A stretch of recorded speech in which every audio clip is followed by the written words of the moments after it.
Hello, thank you for watching Taxpayer Alert. I'm Al Segala, I'll be your moderator, and president of the Calaveras County Taxpayer Association. And this is part 2 of 2 parts that involves the Sheng Foundation. And we'll cover a little bit of what we did at the last session and then go into things a little bit deeper. So when you put these 2 together, you won't be bored and you'll be really informed. Well, our guest is Phil Weaver with the Sheng Foundation. Welcome again, Phil. Thank you. All right. Now, so we talked last time. You've been at this like 20 years, is that correct? And you've met this old man who was a master, had started you off. Correct. He's not living now. No. And then your wife is also a master, and you're a partner in this nonprofit group. Right. And and it reaches out to all sorts of groups, young people, older people, and especially people going through stress in their life, and especially that are in the welfare system where they don't have goals and their future is really bleak, and they see themselves as victims of society, that sort of mentality. And also prisoners, ex-prisoners, that you're able to keep them from going back into prison because they've developed a new perspective on life. And all this is saving the taxpayer money, because this is a taxpayer program. So now, one of the things that we didn't talk about in the last session is manhood and fatherhood. Right, right. I think that's at the core of a lot of it, is that I personally think that that the art of being a man or the art of being a good father has been lost in a lot of our society, and probably due to, maybe the Vietnam War or maybe World War II before that. A lot of those, starting back then, I wasn't around going back to World War II, but when you have all these men go overseas and probably traumatized pretty well and come back, they're different, and I grew up in an alcoholic family, abusive alcoholic family, and so I understand what a lot of these kids are going through, because I went through it too.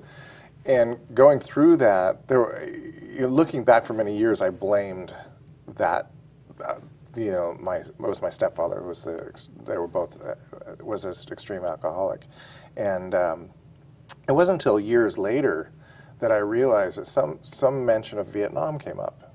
I'd never even heard anything about Vietnam, but it turns out he was a Vietnam vet, and the reason we hadn't heard about it is because he was pretty well traumatized from that. And so the reason he turned to alcohol, the reason we didn't have a family life, was due to that. And so if you get this going back, maybe World War II or whatever, and they come back and these men are traumatized, they don't deal with their sons, they don't teach their son, they never went out and threw a ball or anything like that, right?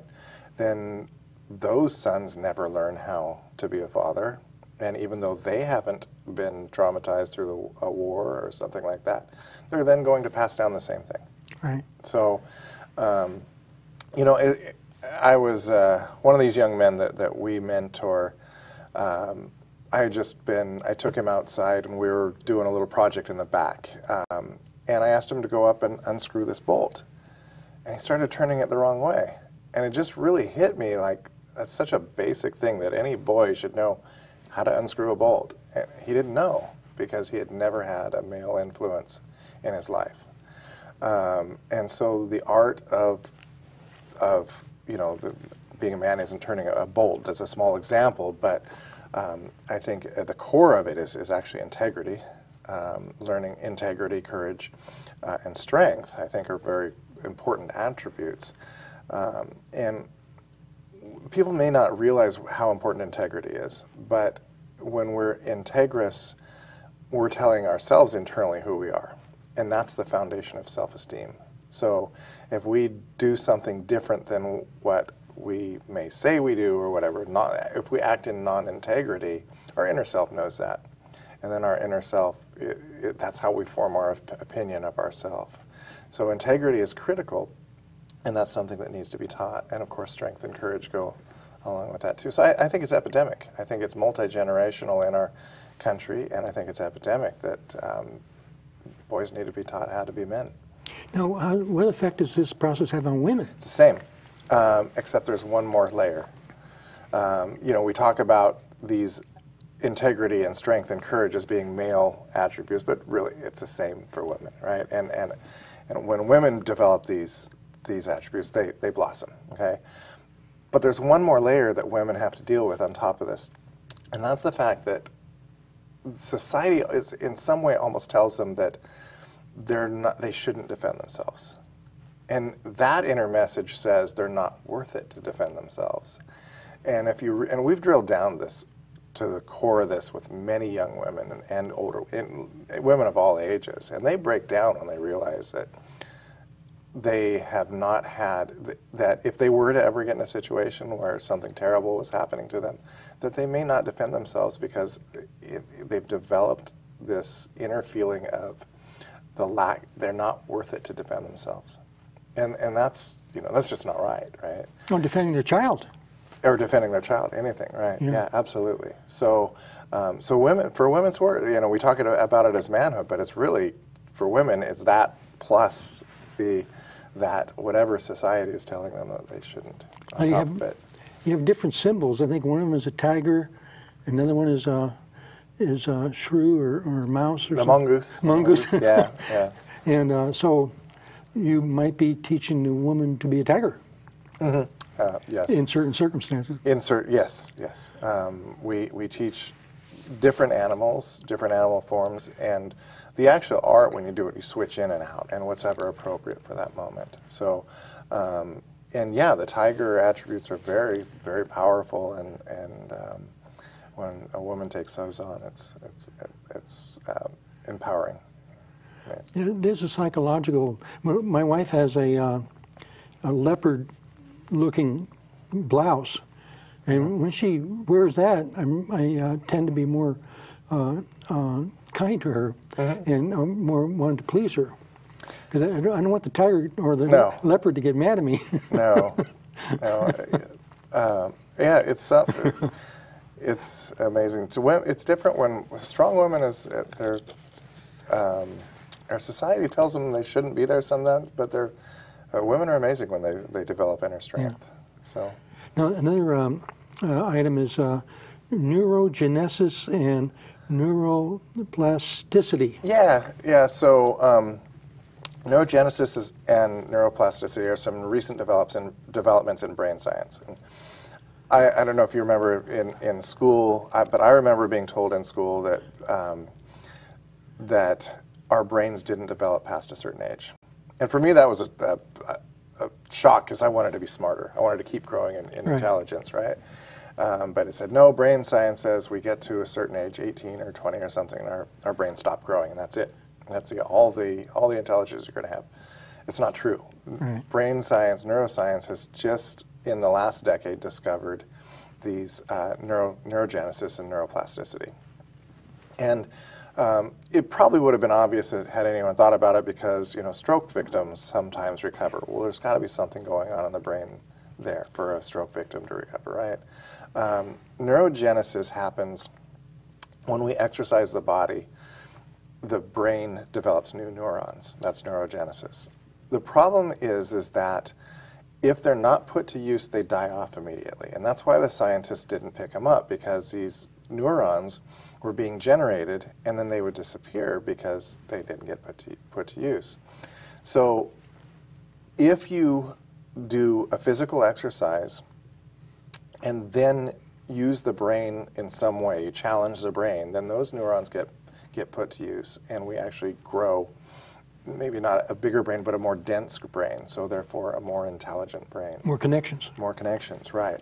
Well, that's the neuroplasticity part, okay? So the neuroplasticity, it happens when we do what's called bilateral coordination exercises. That's what the scientists call it. We call it cross-lateral motions. But when we're connecting, I'm sure you've heard the right side of your brain controls the left side of your body, and vice versa, right? Right. Okay, but what happens when you take a limb of your right body and cross it to the left side? Your brain switches. So right now, the left side of my brain is controlling my right hand. Right. If I move my right hand over here, now the right side of my brain is controlling it. The corpus callosum has to actually switch. So, oh, you realize that? Yeah, it's a weird phenomenon. But what happens when you're doing motions that are bilateral coordination exercises, meaning they're difficult to coordinate, they're right. challenging to the mind, and they're cross-lateral, they cross the midline, you're challenging the brain. Right. And so that causes the new connections. Because it has to, because we have to, coordination is is the hardest thing for the brain to learn. You know, our brain is evolved to be able to, for us to stand upright. That's a lot of coordination right. to be able to balance like that. To do complex motions like, you know, the way we can move our hands. No animals can do these things, right? These are very complex motions. If you look at the science of robotics, try and get a robot to program to do that. They're nowhere near that, right? It's because of how complex our brains are, and a lot of that complexity is due to coordination, to coordinating our body. So when you have neurogenesis and neuroplasticity, new cells and new connections, those can be used for other things. Okay, not just coordinate. Coordinating the body develops them, but you know, a neuron has, I forget the number, but thousands, maybe 10,000s of connections or something like that. Which actually makes us more intelligent. Those connections can be used for other things, and that's where I think when you you can actually develop intelligence. And part of the problem when you have somebody who you know, is like in a negative situation, they have a certain map of the world. We all have our own map of the world, right? Right. How we interpret the world. The more defined those maps are, the more context you have, right? So you don't have to lump everything into the same situation. Right. An example was, you know, this is kind of a rudimentary example, but we teach a lot of kids with Asperger's syndrome as a form of autism. Very successful with them. And we're very successful with a lot of kids with lots of different learning disabilities because of this neurogenesis and neuroplasticity. Right. We find that when we change the way they move their body, those other conditions tend to go away. I'm not saying I can cure autism or anything, but I see changes. Right. I see changes. Improvement. Yeah. And so this was an example from a teen that had has Asperger's. And a lot of the Asperger's, most of these are boys, can be violent. No. And what does that word mean? Asperger's? Yeah. It's a very high functioning autism. Those with Asperger's are typically highly intelligent, but very socially inept. They don't understand. They can't read expressions on faces. They don't get humor typically. That sort of thing. Okay. So it's a form of autism. It's a lot of it out there. A lot of young men with it out there. So one of the problems with that is because they can't read expression or understand, you know, inflection maybe in voices, that if you were to go up and pat an Asperger's, on the back, just a hey, how's it going, they may interpret that as an attack. Oh wow. Because you're hitting them. Yeah. And they can't read your inflection in your voice. They can't read even the smile on your face, that you're just joking around. So that to them could very well be interpreted as an attack. That's scary. Mm-hmm. It is. It is. We've worked with a lot of them and taught them how to interpret it, but it's just an example of that's their map of the world, and they can't interpret anything less. And when you can define better maps of the world, give them or anybody a different way of interpreting something, putting things in different context, they're just more intelligent about situations. So the same principles, the mind-body principles that you use for children with these diseases, is also the process you use with veterans with post-traumatic stress disorder. Yeah, it is something else going on there, we believe. All of these come into play. On top of that, when you have a trauma, a stress disorder, there was an interesting study done with animals, and I think observing animals, and the one was interesting. There was a bear, or bears that had been shot with tranquilizers. So, they were trying to move them from one area to another, right, for whatever reason, and they chased these bears down with helicopters. Very traumatic situation for the bear, right? Right. And what they learned is, so they'd chase them with a helicopter and they'd shoot them with a tranquilizer dart. What they would learned is that the bears that were able to, when they woke up, run it off as if they had escaped, they visualized escaping, survived. The ones that were not, most of them died. Really? What did they die from? The not processing the trauma of being chased. Like a heart attack? Mm-hmm. Yeah, a heart attack, yeah. Oh, wow. So what this leads to is that when we have trauma and we repress it, it does bad things in the body. Right. And it may do bad, we may do bad, have bad thoughts because we're repressing this trauma. When you study Shoshu, when you study the arts, we are visualizing, maybe somebody coming at us with a punch and we're blocking it and we're defending that. Right. And part of the process of learning, you have to develop a very strong sense of visualization. You have to imagine what's going on. Right. And what we think is happening is that when somebody has trauma and they start training in this way with the visualization process, that they're actually processing that trauma, just like the bear did that was able to run it off. So that's our theory as to why, but we've had veterans that were on, antipsychotic drugs and all of these things, and then they start training, they get in there, and we're told, these are violent men that have, and we did have once in a while a little problem with, had to go set them down once in a while or whatever, but they worked through it, and these guys got off their antipsychotic meds and all kinds of stuff. Their doctor, on their doctor's approval, said, "You're doing much better. You don't need this anymore." So I think probably more scientific research needs to be done on why this works, but we've seen it. We've seen it work. How many veterans have you been able to help so far? Not a lot of veterans. It's a matter of getting to them and getting them in there. There's been, we did see, now I know my Grandmaster helped a lot. There were probably hundreds under him that did it. With us, it's been, I don't know, maybe a half dozen or a dozen or so that we know of. Not big numbers of those, but we've seen dramatic results. Do you know Charity Manis? No, I don't believe so. She's sort of a community leader. She had her own publication in Copperopolis. It was an online publication. And she's presently, I think, a reporter for the Calaveras Enterprise. But her main passion in life is veterans.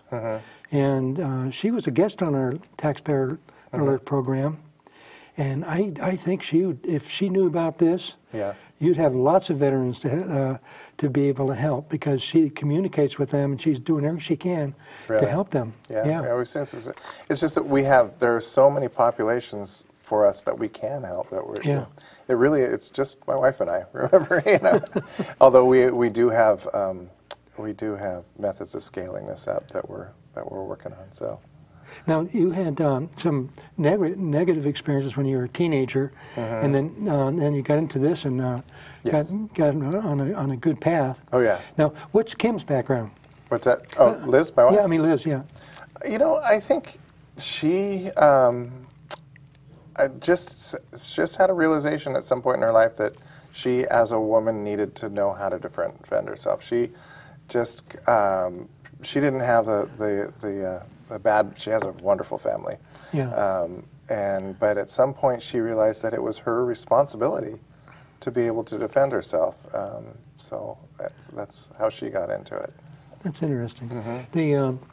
It's a process of natural personal development, I understand, too. Yes. That you get back on a pattern of becoming better and better, no matter what you do. Absolutely, yeah, you feel better, you're developing self-esteem, probably getting smarter through the neurogenesis and neuroplasticity. Another thing that goes on in the brain which affects that, which is interesting, is that, and there is some recent research going on this, which is really interesting in the mind-body field, is that when we have a mind-body exercise, so if you know a little bit of the brain, we talked about the two hemispheres, we talked about the corpus callosum in between, and growing that corpus callosum through the bilateral coordination exercises, right. Which balances the brain out. But there's another thing going on in there's a very small part of the brain called the amygdala. Okay, the amygdala is the part that senses danger, right. And it's always looking around for danger, right? And normally it should sit there doing nothing, but when it perceives danger, it takes complete charge of the brain. And the amygdala is in control. That's not a good situation when the amygdala is in control. A person becomes completely controlled by reaction, emotion, complete fight. They're in a fight or flight state. They do bad things. That's right? a reptilian part of the brain. It is the reptilian part of the brain, exactly. Okay. So when a person has been in traumatic situations and bad family, that amygdala is highly developed. It's grown, and that's not good, right? It's unless you're a lizard. Unless you're a lizard, right? It's not good to have a very highly developed amygdala. And I remember this as a child. Is that being in those situations where you're worried about, your father coming home and getting drunk and getting abusive, you're hypervigilant. Right. Hypervigilance is a part of being in that state, right? Right. So when you have a mind-body exercises such as what we're doing, or even meditation or anything of those things, the hippocampus grows. Now the hippocampus, that's a good part of the brain. Right. That's more positive thoughts and things come from the hippocampus. So mind-body develops the hippocampus. It actually grows. That's where the neurons and neurogenesis and most of the plasticity happens. And the interesting thing is there is an inverse relationship between the hippocampus and the amygdala. So that means when the hippocampus grows, the amygdala shrinks. Oh, really? Yeah. So to get rid of that hypervigilance, that constant, that overpowering amygdala, you grow the hippocampus, which is what we talked about with the neuroplasticity and the neurogenesis. So it's a natural product of that hypervigilance goes away. So that, I think we're also talking about the origins of stress. Yes, the stress is happening from the amygdala. A lot of people don't know those other words, but they do know what stress means. Yeah, same thing. Yeah, same thing. Well, that's cool. Now, there's dopamine spikes. Yeah, dopamine is the pleasure chemical in the brain. It is what gives us ambition to do things, to solve problems and all that. And through the process of training, it's that if you've ever had an aha moment, right? You discover something, you solve a problem. That aha moment, that experience is a dopamine spike. Yeah. And when we're learning, we get constant. When you're learning Shoshu, it's constant dopamine spikes, those constant aha moments, and that's just it's a feel good, And it's not only a feel good, but it's a self-esteem building thing because you realize that you can achieve, even if it's just small little steps. Actually, the small steps are the way to go. They build on each other. Right. Yeah. Shoshu, the definition of Shoshu. Shoshu. Yeah. Beast art. Beast art. Animal art, yeah. Okay. Art, so the word, people misinterpret the word art.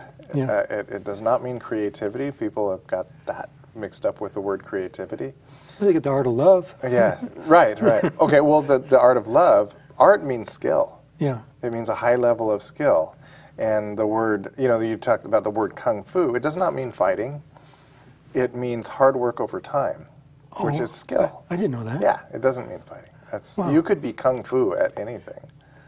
It just means to be skilled at something. It was probably a misinterpretation.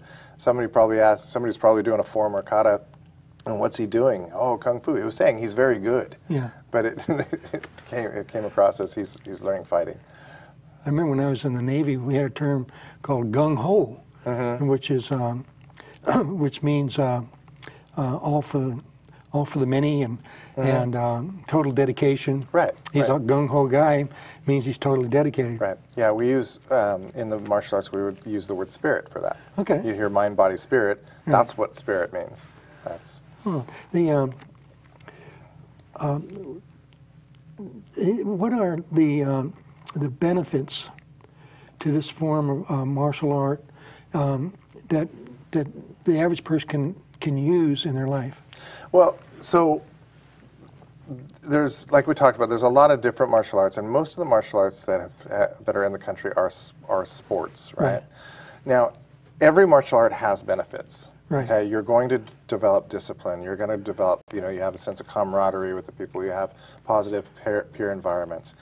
But when you turn a martial art into a sport, there's actually the funny thing is when you're teaching a fighting art, which is a discipline, people have been shown through scientific studies to become more passive.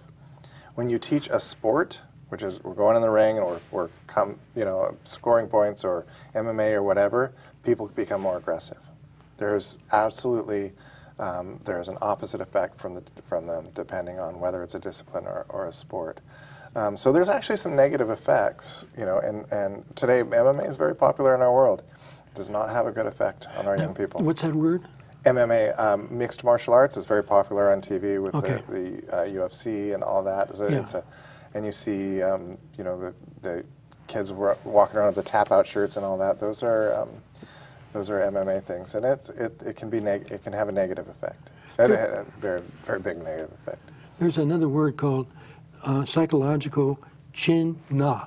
Yeah, so that goes into, we talked about scaling. How do we scale this out, right? And, I talked in the last program about how my grandmaster at his funeral, so many people stood up and said, "This man changed my life," in that. And he had a knack for it. And so when it's a knack, how do you teach that? And so what over the last 20 years, going back in my mind to is all the memories of all the lessons and doing all the reading that I do on psychology and the science behind it, I have found the pieces that make up that knack. Mm-hmm. And so I have broken those down. I'm still in the development process of developing it into a course. And I call it my Teach Like a Grandmaster course. And so I teach all the different aspects that he used to transform people. I see. Because it was... Now, who funds this? Where does the money come from? Up till just recently, it's been my wife and I, just us. We take in as many as we can. There have been a few donations here and there. There's been a few business owners in Valley Springs that have funded different kids. And then just last couple of weeks, we were awarded the Recidivism Reduction Grant by Calaveras County. Yeah, you also received an award with the business people in as a leadership. Yes, of the year. we were voted Citizens of the Year. Yes. Well, we're running out of time, and we want to give your phone number again. It's 772-1760. 772-1760. Thank you for being with us. Thank you.